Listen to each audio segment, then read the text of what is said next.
आज का हमारा टॉपिक है इनकम स्टेटमेंट। जिस फाइनेंशियल स्टेटमेंट से हम एक फाइनेंशियल ईयर में प्रोजेक्ट से अर्न किया गया प्रॉफिट, प्रोजेक्ट के शेयर होल्डर्स को दिया गया डिविडेंड और शेयर होल्डर की वैल्यू को एस्टिमेट कर पाते हैं, वह फाइनेंशियल स्टेटमेंट इनकम स्टेटमेंट कहलाता है।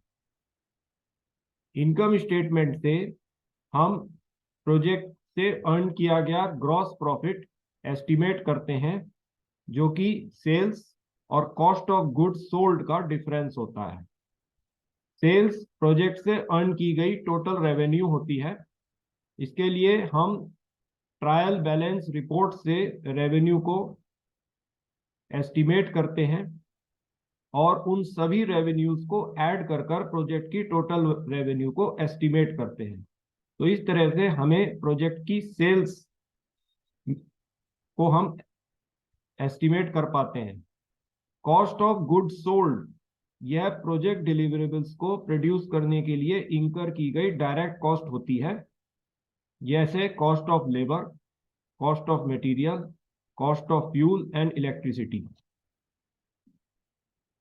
इनको एस्टिमेट करके हम सीओजीएस को एस्टिमेट कर पाते हैं, और जब हम सेल्स में से कॉस्ट ऑफ गुड्स सोल्ड को घटाते हैं तो हमें प्रोजेक्ट से अर्न किया हुआ ग्रॉस प्रॉफिट मिलता है। प्रोजेक्ट का ग्रॉस प्रॉफिट प्रोजेक्ट की स्केल एफिशिएंसी का इंडिकेटर होता है। प्रोजेक्ट से अर्न किया गया ग्रॉस प्रॉफिट जितना हाई होता है, प्रोजेक्ट की स्केल एफिशिएंसी उतनी हाई होती है। इनकम स्टेटमेंट से हम ऑपरेटिंग प्रॉफिट को एस्टिमेट कर पाते हैं। यह ऑपरेटिंग प्रॉफिट ग्रॉस प्रॉफिट और ऑपरेटिंग एक्सपेंसेस का डिफरेंस होता है। ऑपरेटिंग एक्सपेंसेस प्रोजेक्ट के ओवरहेड होते हैं।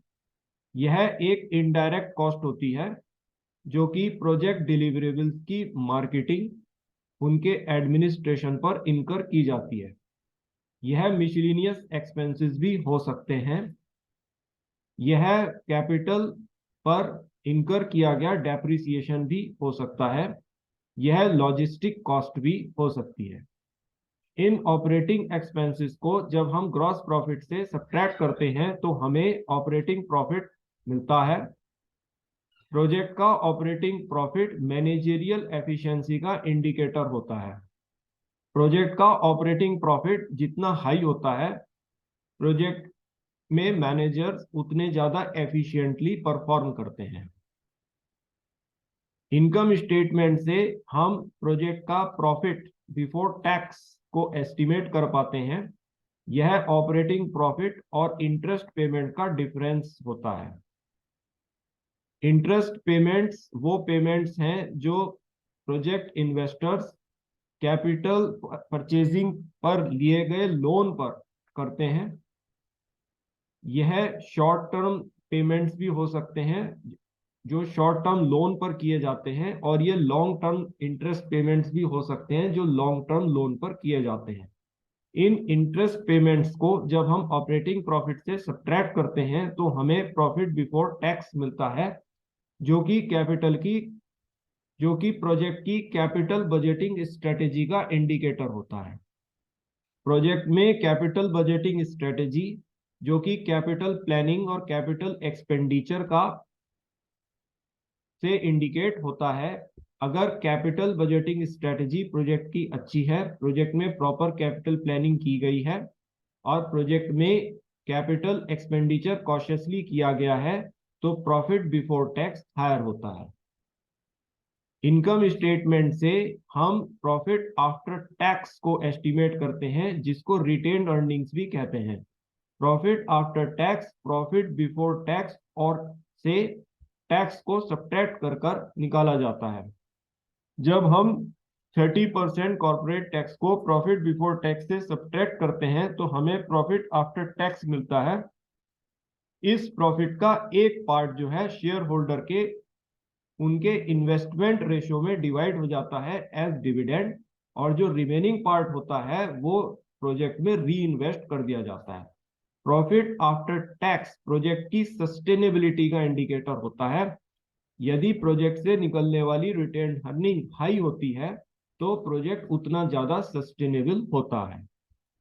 So an income statement is an indicator of company's performance and also of its operational and managerial efficiency during a financial year. Right?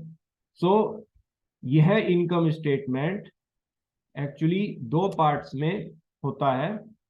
जहां तक gross profit की बात है, राइट, तो इसको ट्रेडिंग अकाउंट कहते हैं। राइट, तो ये जो इनकम स्टेटमेंट का पार्ट होता है इसको ट्रेडिंग अकाउंट कहते हैं। इसको ट्रेडिंग अकाउंट इसलिए कहते हैं क्योंकि इस अकाउंट में जो भी एक्सपेंसेस हम प्रोजेक्ट के इन्वेस्टर्स ने बियर करे हैं, जैसे कि expenses on labour, expenses on material, expenses on fuel and electricity, ये सब एक्सपेंसेस इन्वेस्टर्स ने अपने ट्रेडिंग पार्टनर्स के साथ बियर किए हैं। राइट, क्योंकि लेबर के सप्लायर होते हैं, कॉन्ट्रैक्टर्स होते हैं, मटेरियल भी हमें सप्लायर से मिलता है और फ्यूल एंड इलेक्ट्रिसिटी भी हमें गवर्नमेंट से मिलती है। तो इसीलिए ये अकाउंट प्रोजेक्ट का ग्रॉस प्रॉफिट तक का जो पोर्शन होता है इनकम स्टेटमेंट का, इसको ट्रेडिंग अकाउंट कहते हैं।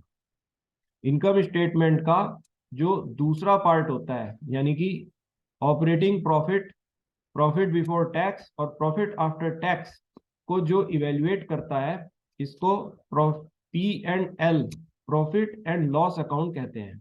राइट, ये पी एंड एल अकाउंट होता है जिसको प्रॉफिट एंड लॉस अकाउंट कहते हैं। राइट, सो ये जो प्रॉफिट एंड लॉस अकाउंट होता है, ये इसीलिए इसको ये नाम नोमेनक्लेचर दिया जाता है क्योंकि इस अकाउंट से हम प्रोजेक्ट से अर्न किए गए नेट प्रॉफिट या नेट लॉस को एस्टिमेट कर पाते हैं। राइट, तो ये जो प्रॉफिट एंड लॉस अकाउंट होता है, ये हमें operating profit, profit before tax और प्रॉफिट आफ्टर टैक्स की इंफॉर्मेशन देता है।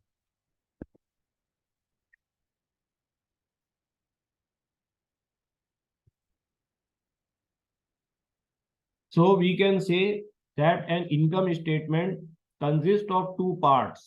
Number one, trading account for representing the gross profit during a financial year, and number two, profit and loss account for representing the operating profit, profit before tax, and profit after tax earned from the project.